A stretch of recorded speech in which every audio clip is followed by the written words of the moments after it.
یہ پوچھنا چاہوں گا کہ قرآن کریم میں سورہ کہف میں جو واقعہ بیان ہوا ہے حضرت موسیٰ اور ایک شخص کا جسے حضرت خضر علیہ السلام سے منسوب کیا جاتا ہے، اس میں جب ہم دیکھتے ہیں تو وہ شخص جو ہے اس نے ایک بچے کو قتل کیا اور اس کے جواب میں حضرت موسیٰ کو یہ بتایا جاتا ہے کہ اس کے قتل کرنے کی وجہ یہ تھی کہ یہ مستقبل میں جو ہے وہ کوئی بدماش، ڈکیت یا قاتل بنے گا، اور اس وجہ سے اپنے ماں باپ کا جو نام اور پہچان ہے اس کو داغدار کرے گا۔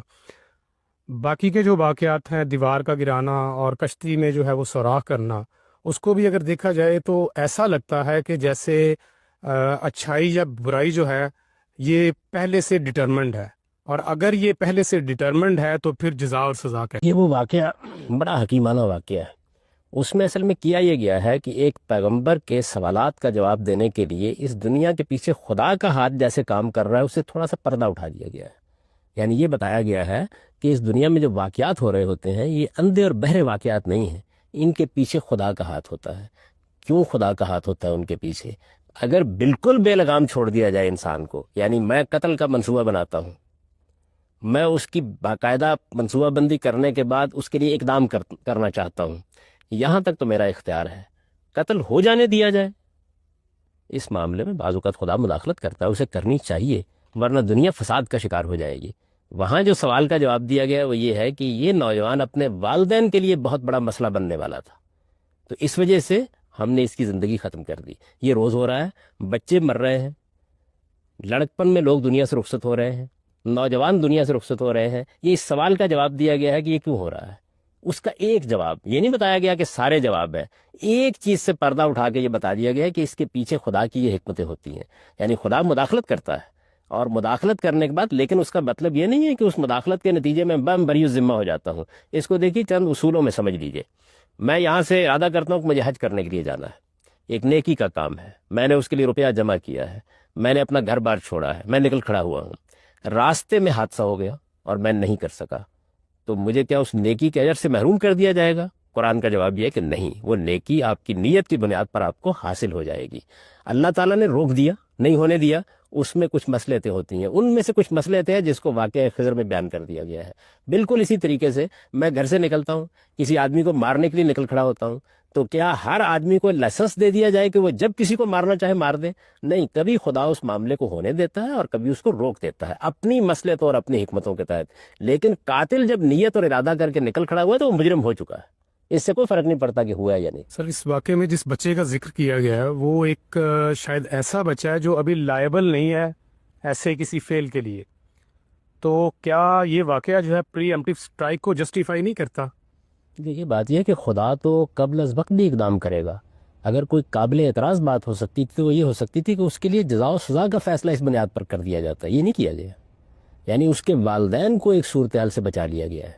ایک شخص نیک ہے، اس نے اپنی طرف سے اعلیٰ اخلاقی زندگی بسر کی ہے، اس کے پیش نظر کچھ مقاصد ہیں، اس کے ہاں ایک ایسا بچہ پیدا ہوا ہے کہ جس کے بارے میں خدا نے اپنے علم سے یہ جان لیا کہ یہ کل کیا رویہ اختیار کرے گا، تو اس کو اس آزمائش سے بچا لیا گیا۔ لیکن اس کے قبل از وقت دنیا سے لے جانے کے بعد اللہ تعالیٰ یہ نہیں کریں گے کہ جو اس نے مستقبل میں کرنا تھا اس کی بنیاد پر کوئی جزا و سزا دیں۔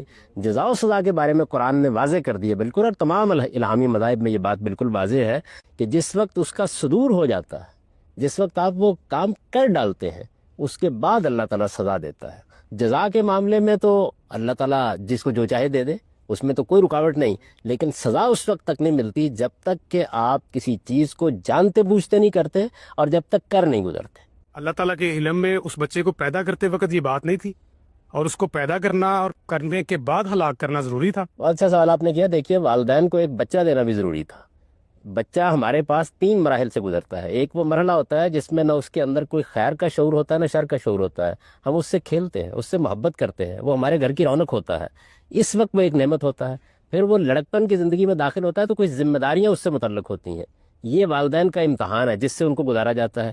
پھر وہ وقت آتا ہے جب وہ جوان ہونے کے بعد اپنے خیر و شر کے ساتھ نمودار ہو جاتا ہے، تو اس سے پہلے فیصلہ کر دیا گیا پہلے دونوں مراحل سے کیوں محروم کیا جائے؟ اس لیے کہ پہلے دونوں مراحل تو عظیم نعمت ہے۔ یعنی آپ کبھی گھر میں کھیلتے ہوئے ہمکتے ہوئے بچوں کو دیکھیے، میں تو اس عمر میں پہنچا ہوں جہاں میں بچوں کو دیکھتا ہوں، اپنے بچوں کے بچوں کو دیکھتا ہوں، تو میں یہ محسوس کرتا ہوں کہ شاید خدا اس سے بڑی کوئی نعمت نہیں پیدا کر سکتا آپ کے لیے۔ وہ بچے بڑے ہو کر کیا ہوں گے کچھ نہیں کہا جا سکتا، یعنی ممکن ہے کہ ارسطو افلاطون بن جائے، ممکن ہے کہ شیطان بن جائے۔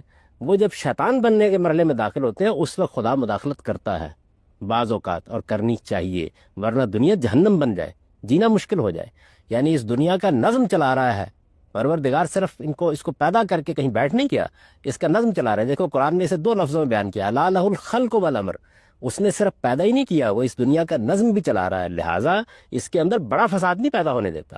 ورنہ آزمائش کے لیے ایک دنیا بنا دی جائے، اختیار لوگوں کو دے دیا جائے، اختیار کے استعمال کی آزادی دے دی جائے، تو آپ جانتے ہیں کہ انسان کیا چیز ہے۔ ابھی آپ نے دیکھا زندہ انسانوں کو جلا دینے میں انسان کو خوف نہیں آتا۔ ایک آدمی اٹھتا ہے اپنے مقاصد کے لیے معصوم لوگوں کے پرخچے اڑا دیتا ہے، 10 20 لوگ ایک بم باندھ کے سب کچھ کر دیتا ہے۔ اپنے سیاسی مقاصد کے لیے آپ پورے کے پورے شہروں کو برباد کر دیتے ہیں۔ یہ کوئی معمولی درجے کے جرائم ہیں؟ تو بعض اوقات ان جرائم کو روکنا پڑتا ہے۔ اس کی وجہ یہ ہے کہ یہ ایک حد سے اگر بڑھ جائے تو آزادی اور اختیار کا استعمال تو ہو جائے گا، لیکن شاید دنیا ہی ختم ہو جائے گی۔ تو ایک توازن قائم رکھتے ہیں اللہ تعالیٰ کہ کتنی حد تک اس آزمائش کو جاری رکھنا اور کتنا نہیں رکھنا، لیکن سزا صرف اس وقت دیتے ہیں جب حجت پوری ہو جاتی ہے، بات واضح ہو جاتی ہے، کسی چیز کا ارتکاب آدمی کرتا ہے، جانتے بوجھتے ارتکاب کرتا ہے، اس سے پہلے سزا نہیں دیتے۔